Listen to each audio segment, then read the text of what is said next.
Bismillahirrahmanirrahim. Assalamualaikum warahmatullahi wabarakatuh. Saya Yani Suryaningsih dari SMKN 1 Ranca Ekek, mengampu mata pelajaran produktif kimia tekstil. Pada kesempatan kali ini saya akan menjelaskan tentang proses merserisasi pada kain kapas secara manual. Tujuan pembelajaran pada proses merserisasi ini adalah menentukan prosedur pemerseran pada kain selulosa dengan benar. Yang kedua, menentukan peralatan yang akan digunakan dengan benar. Yang ketiga, mengurutkan tahapan proses merserisasi dengan metode yang akan digunakan dengan benar. Yang keempat, menyiapkan peralatan dan bahan dengan benar. Yang kelima, yaitu mengontrol ketepatan penanganan kain hasil proses merserisasi dengan benar. Di sini penemu merserisasi adalah John Mercer. Dia menemukan proses ini pada tahun 1844. Kemudian dia mempatenkan proses merserisasi pada tahun 1850. Namun, efek kilau dari proses merserisasi ini ditemukan sekitar 50 tahun kemudian oleh Horace Loewe secara tidak sengaja ketika mencoba mencegah mengkeret pada benang yang akan dimerser dengan cara memberikan tegangan selama proses merserisasi berlangsung. Proses merserisasi ini merupakan proses perendaman kain selulosa dalam larutan alkali kuat atau NaOH 25% pada suhu dan waktu tertentu yang disertai pencucian, sehingga akan menyebabkan dekonvolusi serat. Yang kedua, penggelembungan secara lateral dan mengkeret ke arah panjangnya. Yang ketiga, reorientasi dari rantai-rantai molekul selulosa sehingga deretan kristalin lebih sejajar dan teratur.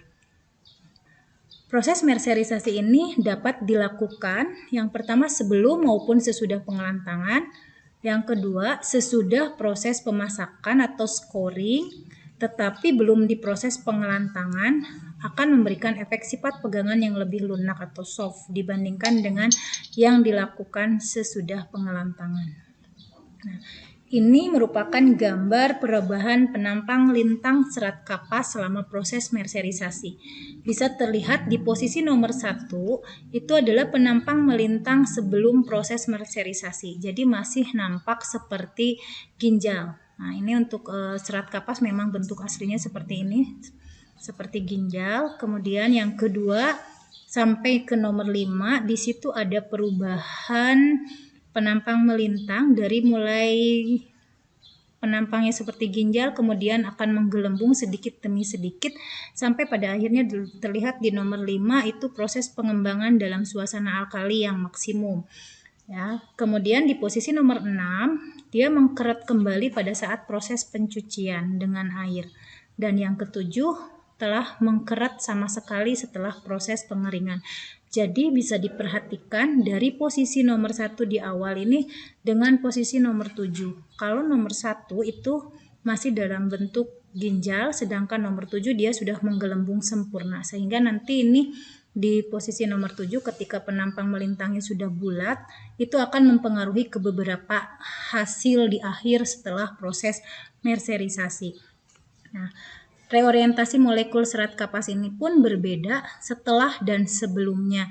Nanti setelah dilakukan proses merserisasi itu akan lebih kristal, artinya lebih sejajar, terlihat di sini. Sedangkan dalam sebelumnya itu masih dalam bentuk amop atau acak-acakan seperti ini. Nah, tujuannya apa sih untuk proses merserisasi ini? Yang pertama, dia menambah daya serap zat warna karena tadi terlihat di awal di proses perubahan penampang melintang dari bentuk ginjal ke bentuk bulat itu maka akan menambah daya serap zat warna dan zat-zat pembantu lainnya karena bentuknya sudah bulat. Kemudian yang kedua, menambah kekuatan tarik. Ini hubungannya dengan yang kristalin tadi. Gambar yang kristalin, semakin teratur molekul di dalam serat tersebut, maka kekuatan tarik akan semakin bertambah.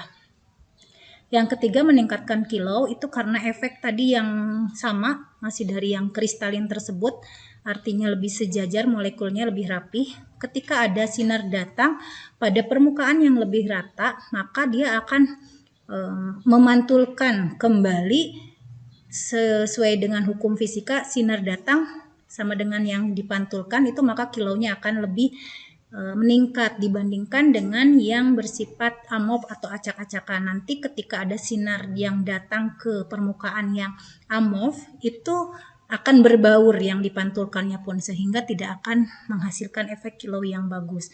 Kemudian yang keempat, menambah kerataan dan kestabilan kain. Ini jelas hubungannya dengan sifat kristalin yang diperoleh dari hasil proses merserisasi.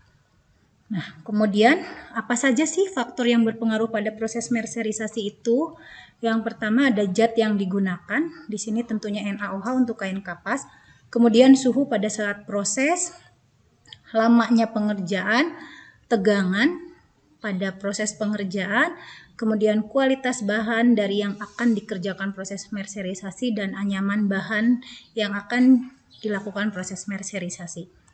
Nah, alat-alat yang digunakan dalam proses merserisasi di sini secara laboratorium ya, ada frame merserisasi di mana di pinggir-pinggirnya tersebut ada jarum-jarumnya. Yang kedua pengaduk, yang ketiga stopwatch, ini hubungannya dengan waktu. Yang keempat termometer untuk mengatur suhu, yang ini untuk mengatur mengatur derajat NaOH. Yang kelima ada baskom, sarung tangan di sini digunakan karena NaOH itu bersifat korosif atau gatal juga. Kemudian yang kelima neraca digital, dan yang terakhir adalah gelas ukur. Diagram alir dari proses merserisasi. Yang pertama impregnasi larutan atau merendam kain di dalam larutan merserisasi. Yang kedua penegangan di frame merserisasi tersebut. Setelah dilakukan penegangan dan impregnasi, dilakukan pencucian awal, pencucian akhir, dan kemudian penetralan. Nah, silahkan disimak untuk video proses merserisasi secara manual.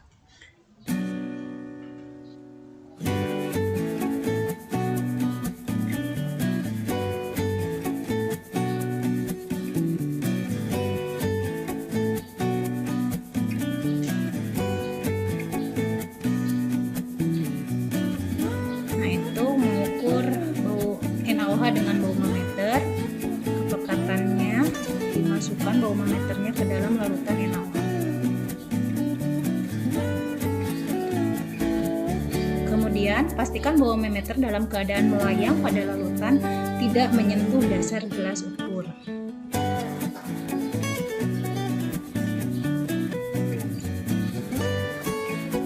Kemudian perhatikan garis pada baumeter. Ini untuk menentukan nanti mengkeret kainnya ya, jadi ditentukan dulu berapa polanya sebelum dan sesudah proses merserisasi.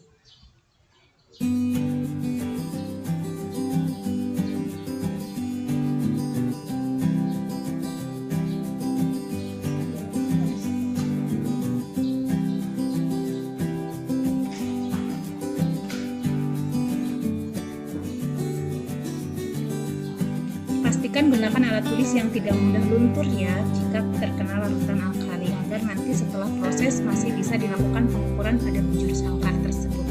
Apakah berkurang ataukah tetap dengan ukuran tersebut.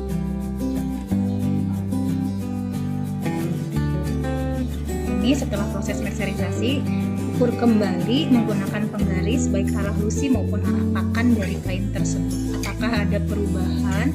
Nah, di sini terlihat jelas di awal tadi 10, sekarang menjadi 9,8. Ada pemengkeretan 0,3 cm untuk arah pakan, dan untuk arah lusi ini dari 10 menjadi 9,8 cm. Sama ya, ada pemengkeretan 0,2 cm.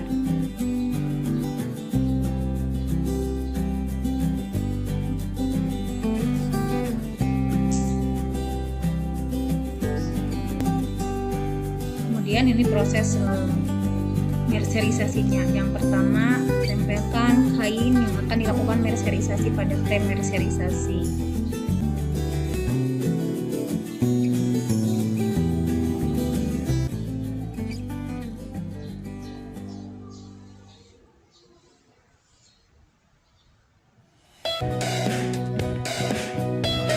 Gunakan APD atau sarung tangan. sampai terkena air ya. Karena enamel itu jika terkena tangan gatal. Kemudian lakukan secara berkelompok, yang satu orang untuk mengimpregnasi kain ke dalam larutan, yang kedua untuk memegang stopwatch, artinya dia menentukan waktu.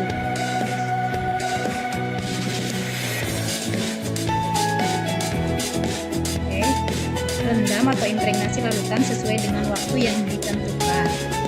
Angkat, kemudian setelah selesai lakukan proses pencucian. Kemudian peras dulu agar mengurangi kadar alkali.